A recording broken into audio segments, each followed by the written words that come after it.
مثل هاواي في أمريكا، جزر تعتبر من الأجمل بالعالم، ولكن مش كثير ناس بتعرف عنها. لو تطلع على الخريطة شوي بتقدر تعرف معظم الدول العربية وينها، ولكن في دولة عربية مخبية بالمحيط الهندي. أهلا وسهلا في جزر القمر. أهلا بكم جزر القمر. أفريكان مون آيلاند، هاي هي جزر القمر. أنا القمر. اسمها جزر القمر، جميلة جدا كالقمر.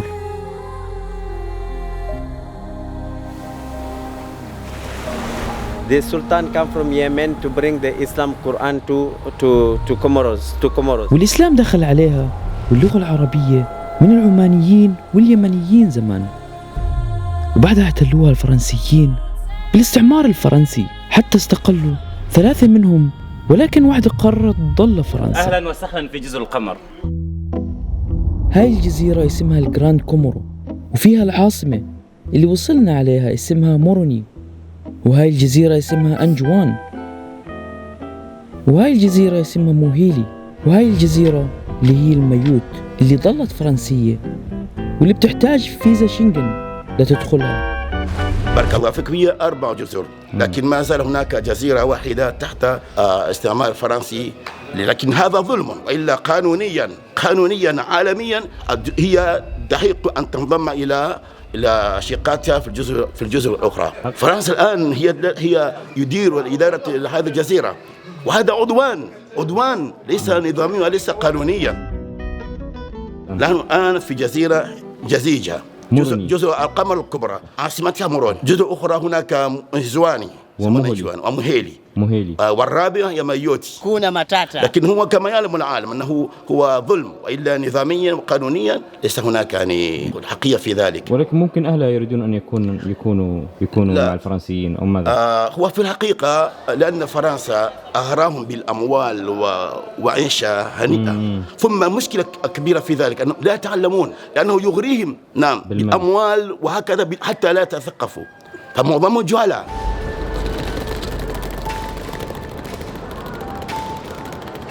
وعشان نطلع هناك كان لازم ناخد طيارة على تنزانيا دار السلام، ومن هناك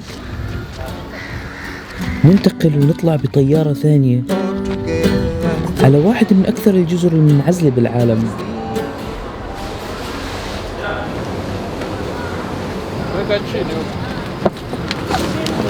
Good morning, ladies and gentlemen. My name is Joseph Iban. الجزر العربية المنسية، هاي الدول نحن مش كثير نعرف عنها. أنت رايح فين يا عمر؟ على جزر القمر. أحلى اسم في العالم. كومورو أخذت من كلمة قمر بالعربي، وسكانها بيحكوا عربي. Good morning, ladies and gentlemen. Assalamu alaikum. Welcome on board on our Airbus 220 Air Tanzania flight number TC. إجانا سعيد على المطار. سعيد اللي راح يستقبلني. عربي ها؟ يس، الأمر العربية شوية ما شاء الله. جزر القمر. جزر القمر ها؟ يس. يلا بسم الله. يلا. جزر القمر. احنا وصلنا على جزيرة موروني، 2 نقدر نسافر عليهم وواحدة لا، لأنه لسه مع الفرنسيين.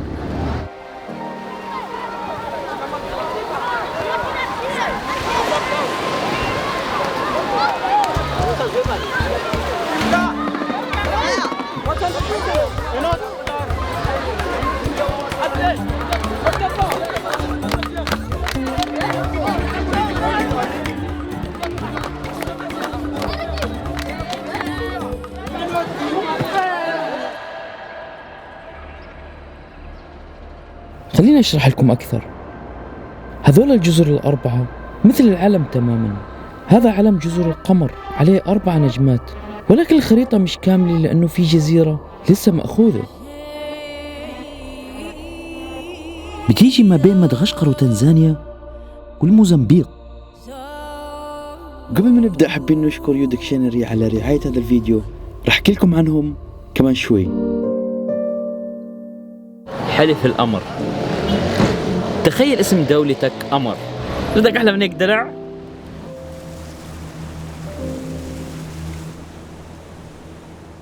وين ما تمشوا ما شاء الله هاي الدولة أو الجزر فيها يعني نسبة المسلمين فيها حوالي 100%. تخيلوا هاي دولة عربية بس العربي عندهم ضاع شوي على الطريق، فهي دولة عربية منسية تقريبا. المساجد ما شاء الله في كل مكان، والخضار أنا تفاجأت على فكرة من الدولة هاي، تقريبا زي موريشيوس ولكن أقل خدمات وأقل فنادق، لأنه مظلوم شوية. منسية الدولة هاي، هي على قرب من مدغشقر تمام، وقريب من تنزانيا، يعني جاي بالنص. هاي الدولة تستحق أكثر من هيك صراحة. جزر القمر، مون، fly me to the moon. العمان لما كانت إمبراطورية زمان، واليمن كلهم هون عمانيين ويمنيين، هم اللي نشروا الإسلام هون. أنا مسلم. ما شاء الله. عيد ها؟ عيد مبارك. عيد مبارك. This is the tomb. The Sultan who people come to find this island from Yemen, and they coming here to Ikoni to settle. This it was his palace and his house. The Sultan come from Yemen to bring the Islam Quran to Comoros. هذا القصر كان المكان زي التحفيظ وين اليمنيين يجوا هون وكانوا يعلموا الناس الإسلام في جزر القمر. عشان هيك 100% من سكان هالجزر مسلمين إن شاء الله. الحمد لله. عيد مبارك. سنين بعد السنين، أعظامي بعد أعظامي. بيوتيفول ها؟ تخيل طيبة قلوبهم وعايشين في جنة، جزيرة جنة. هاي أحلى من موريشيوس صراحة، بس مش مهيئة للسياح لسه، بس ناسها طيبين كثير. What is your name؟ محمد يوسف. محمد يوسف. مرحبا بكم. محمد يوسف من جزر القمر. المالديفز جزيرة مسلمة، جزر القمر كمان كاملة. لما تحكي لواحد انت وين في اخر الدنيا يا زلمه، وين في الموزمبيق ولا في جزر القمر، هيك صح دائما بنحكيها انه اشي بعيد. هي مشكلتها تخيل انه هاي البلاستيك كلها ترمى في المحيط. احنا في المحيط تمام، ما حدا بيحكي عن الموضوع هذا، ما حدا مهتم. يعني هذا الاشي الوحيد اللي انا لاحظته سيء وممكن يتحسن في الجزيرة هاي عشان تكون افضل، وممكن يعملوا اشي ريسايكل او يمنعوا البلاستيك نفسه. أنا مع القمر هنا، جزر القمر. السلام عليكم يا حبيب قلبي. والله أنا والله محبوب. أنا في الجزر القمر. والله سيدي واسع. He don't know Arabic but he's a Muslim. He forgot the Arabic language. أنا القمر يا حبيب قلبي. أيوة. Fly me to the moon.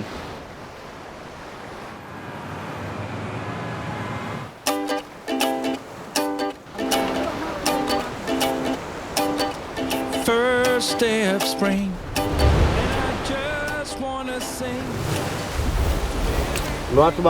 صيادات السمك هون في جزر القمر. هون أكثر إشي مشهور صيد السمك، مش المهنة هاي للشباب بس، كمان الحريم هون.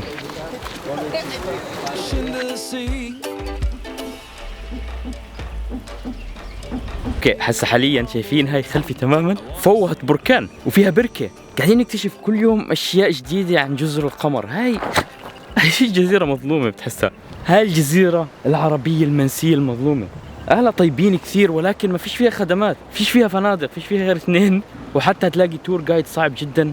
راح تحسها صعبة الدولة شوي، بدها شوية تحسين، لانه اصلا يعني ما فيش انترناشونال فلايت غير على كم من دولة، كينيا، اثيوبيا، تنزانيا. فتخيلوا انه كيف محاصرة بتحسها، ما فيش ناس كثير بيجوها.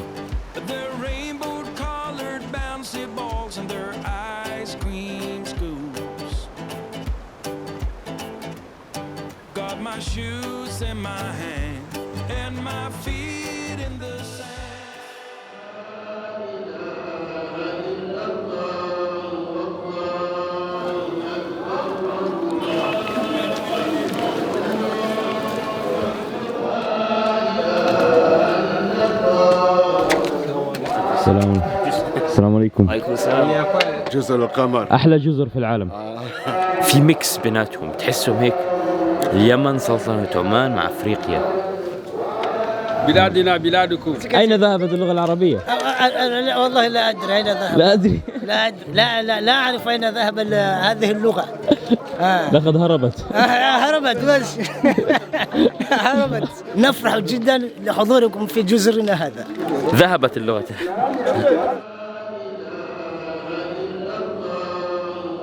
خلصنا صلاة، بس تعرفوا انه هي هاي اللي كانوا لابسين اسود هدول هم هذول بقول لك هم الجاهة، هم الكبار. هذا ماخذينه من السلاطين تبعون سلطنة عمان لما كانوا هون زمان، كانوا يلبسوا زي هيك البشت لونه أسود، فهاي حتى بيلبسوه هون بالأعراس، وهو أعلى مقامة هون. كانت إمبراطورية سلطنة عمان زمان. ليش هاي الدولة عربية منسية شوي؟ أولا لبعدها، جزر القمر بعيدة عن الدول العربية، فكونها بعيدة عن إخوانها الشقيقة حاليا منذ أن ضم هذه الدولة إلى جامعة الدول العربية منذ 1993 كما ذكرت لكم سابقا. هناك تطورات كثيرة. حتى هنا الآن المثقف الذي تثقف باللغة الفرنسية فقط يستحي أمام المجتمع. أنا أستحي الآن لما كنت أدرس في مرحلة متوسطة كنت أفر مادة اللغة العربية. لما نجد يعني إخواننا المسلمون نزيد فرحا وسرورا وبهجة. أنتوا عارفين بتغريهم يعني فرنسا استعمار الجزيرة الأخيرة، تغريهم بالمال عشان ما يدرسوا ما يتعلموا وهم يضلوا محاكمينها. هيك كانوا يعملوا معنا زمان، صح؟